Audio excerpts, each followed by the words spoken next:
नमस्कार भक्तों, हर हर महादेव। भक्तों, पूजा घर में घंटी बजाते समय भूल कर भी ना करें ये गलती, वरना हो जाओगे बर्बाद। जी हाँ दोस्तों, हमारे सनातन धर्म में हर रोज पूजा पाठ करने की परंपरा है और इसके लिए हर व्यक्ति अपने घर में एक छोटा सा मंदिर जरूर बनाता है, क्योंकि हर रोज बाहर मंदिर जाकर पूजा पाठ करना आसान नहीं है। इसलिए हर व्यक्ति घर में एक छोटा सा मंदिर बनाता है और उसमें रोज सुबह शाम पूजा पाठ करता है और अपने आराध्य भगवान को याद करता है, उनकी स्तुति करता है। क्योंकि दोस्तों, नियमित पूजा पाठ करने से हमारे मन को मानसिक शांति तो मिलती ही है, साथ ही हमारे घर में सकारात्मक ऊर्जा भी आती है और हमारे घर से सभी कष्ट और परेशानियों को दूर कर देती है।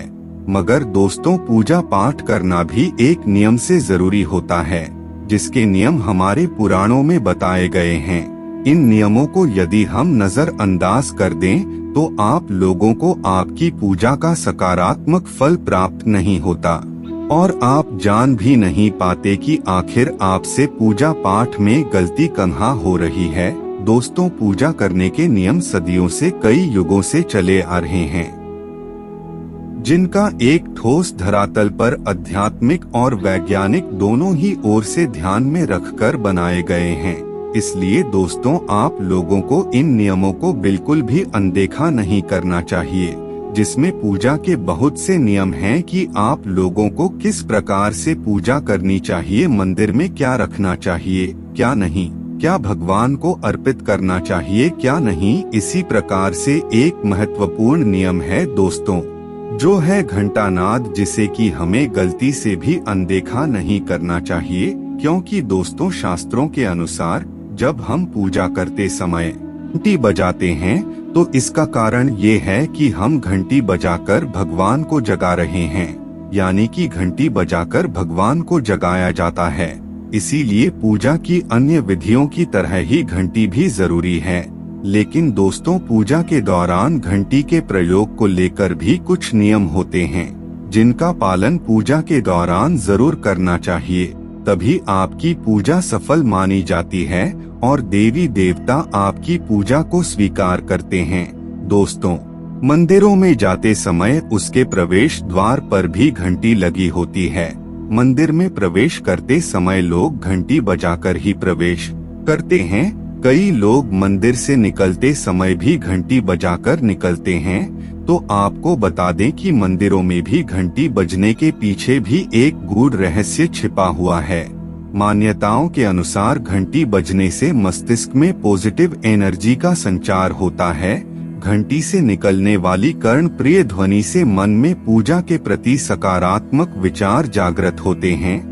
और आपको बता दें कि घंटी बजाते हुए पूजा करने से आत्म संतुष्ट मिलती है और आप लोग शांति का अनुभव करते हैं। दोस्तों, जब हम मंदिर में जब घंटा बजाते हैं तो उसे बजाने के लिए हमारे शास्त्रों में जो नियम निर्धारित किए गए हैं, जिसे हम श्लोक के द्वारा समझ सकते हैं। आगमनार्थ तु देवानाम, गमनार्थम तु रक्षसाम, कुरु घंटे वरम नादम, देवस्तास्थानाम हन्निधो। इस श्लोक का अर्थ है दोस्तों की घंटी बजाने से देवताओं का हमारे घर आगमन और राक्षसों का गमन होता है, और जो घंटी और घंटा राक्षसों से हमारी रक्षा करती है उसे हमारा नमन है। तो आपको बता दें कि पूजा आरती करते वक्त जो आप लोग घंटी बजाते हैं तो उसके पीछे का आखिर कारण क्या है और उससे हमें क्या लाभ है जो हम घंटी बजाते हैं। आरती में घंटी बजाने के आखिर क्या नियम है और पूजा के वक्त हम लोगों से आखिर क्या गलती हो जाती है जो हम भूल कर भी नहीं करनी चाहिए। दोस्तों, आपने अपने मंदिर में रखी हुई घंटी को क्या कभी ध्यान से देखा है? आप में से ज्यादातर लोग इसका उत्तर ना में ही देंगे। आप लोग कमेंट करके बताएं जरूर, मगर आप आज ही अपने घर के मंदिर में रखी हुई घंटी को ध्यान से देखें। आपको दिखेगा कि घंटी के ऊपरी हिस्से पर जहाँ से आप लोग घंटी को पकड़ते हैं वहाँ पे आपको गरुड़ बना हुआ दिखाई देगा। इसलिए आप लोग घर पर जो घंटी इस्तेमाल करते हैं उसको गरुड़ घंटी कहा जाता है। दोस्तों, पूजा या आरती में घंटी बजाने का प्रयोग भगवान को आमंत्रित करने, उनका आह्वान करने के लिए किया जाता है। घंटी की सुंदर ध्वनि से भगवान को आह्वान करने का आभास होता है। जब आप लोग रोज विधि विधान से पूजा करते हैं तो उसमें घंटी का उपयोग जरूर करते हैं। आप लोगों को पूजा समाप्ति के बाद आरती करते समय घंटी का उपयोग विशेष रूप से करना चाहिए, नहीं तो आपकी पूजा, आपकी आरती अधूरी मानी जाती है। मगर आप लोगों को जानकारी का अभाव होता है, इसलिए आप लोग इसे एक सामान्य प्रक्रिया, एक छोटा सा नियम मानते हैं। मगर दोस्तों, ऐसा नहीं है। आपको पूजा करते समय रोज घंटी को भी जरूर बजाना चाहिए। आपको पूजा में घंटी के महत्ता को कभी भी भूलना नहीं चाहिए। दोस्तों, हमारे ग्रंथों में लिखा हुआ है कि सृष्टि के निर्माण के समय जो सबसे पहले बड़ी सी ध्वनि निकली थी, वह ध्वनि घंटी के आवाज के समान ही सुनेदी थी, क्योंकि घंटी की ध्वनि में ओम के नाद का भी आभास होता है। इसलिए घंटी को ईश्वर की आवाज मानते हुए पूजा में महत्वपूर्ण स्थान मिला है। इसलिए आप लोग मंदिर में रखी हुई घंटी का कभी भी अपमान न करें और जिस तरह से देवी देवताओं की पूजा करते हैं, उसी तरह से घंटी की भी पूजा करें और साथ ही घंटी को प्रणाम करके ही उसे बजाना चाहिए। घंटी को प्रणाम किए बिना बजाना सही नहीं माना जाता है। आप लोगों ने अक्सर ये महसूस किया होगा कि पूजा करते समय जो घंटी बजाई जाती है, उससे आपके पूरे घर का संपूर्ण वातावरण शुद्ध और पवित्र सा हो जाता है और चारों ओर सकारात्मक ऊर्जा फैल जाती है। और यदि आप लोग इन नियमों को नहीं करते हैं, तो आपको आपकी पूजा का संपूर्ण फल नहीं मिल पाता है। आपने देखा होगा, अधिकतर लोग पूजा समापन होने पर आरती करते समय ही घंटी का नाद करते हैं, मगर ये सही नहीं है। मगर आप ये ध्यान रखें कि भगवान को भोग जल अर्पण करते समय, उनको नहलाते समय, धूप दीप लगाते समय भी घंटा नाद आपको अवश्य करना चाहिए। ऐसा करने से ही आपकी पूजा संपन्न मानी जाती है।